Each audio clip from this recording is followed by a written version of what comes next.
Ici, vous êtes dans le salon social Joséphine pour la beauté des femmes. Bon, évidemment, c'est les femmes en précarité qui viennent, alors précarité financière, morale ou autre.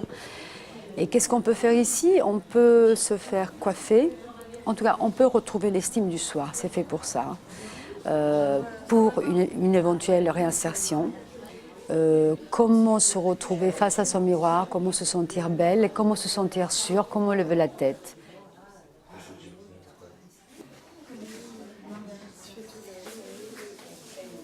Je m'occupe essentiellement du maquillage, mais comme j'ai une formation en esthétique cosmétique, je peux aussi dispenser des soins et des conseils au niveau de la peau. Je peux également m'occuper de tout ce qui est ongles, donc manucurie, soins visage, épilation et conseils relooking vêtements si elles ont besoin. Alors, ce qui m'a motivée, c'est surtout les valeurs que véhiculait Lucia dans l'article que j'ai lu, à savoir que pour donner confiance aux femmes, pour surtout dans le cadre de passer un entretien ou de retrouver confiance en elles, l'apparence a un rôle primordial. Et donc, nous, on est là pour leur réapprendre et pouvoir qu'elles aient un nouvel avenir professionnel, une seconde vie professionnelle. Donc, c'est très bien aussi. Elles arrivent soit par le biais des associations qui les suivent, soit parce qu'elles en ont entendu parler.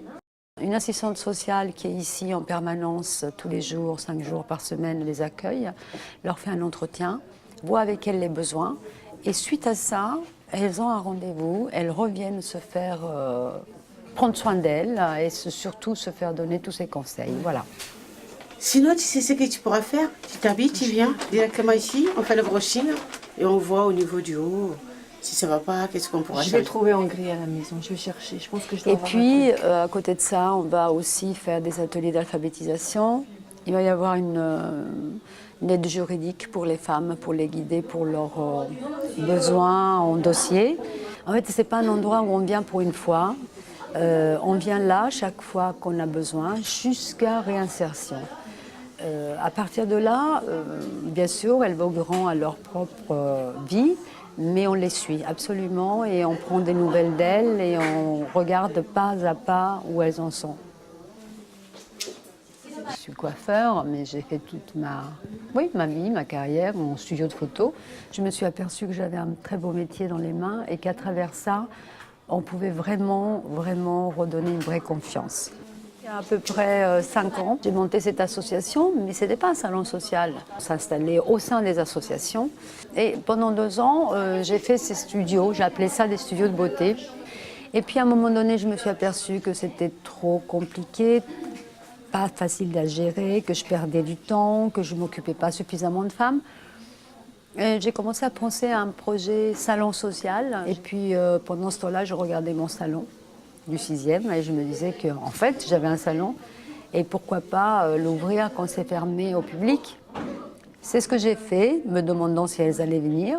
Je me suis aperçue qu'elles étaient là, que c'était des journées magnifiques. Et voilà, j'ai travaillé comme ça pendant 2 ans.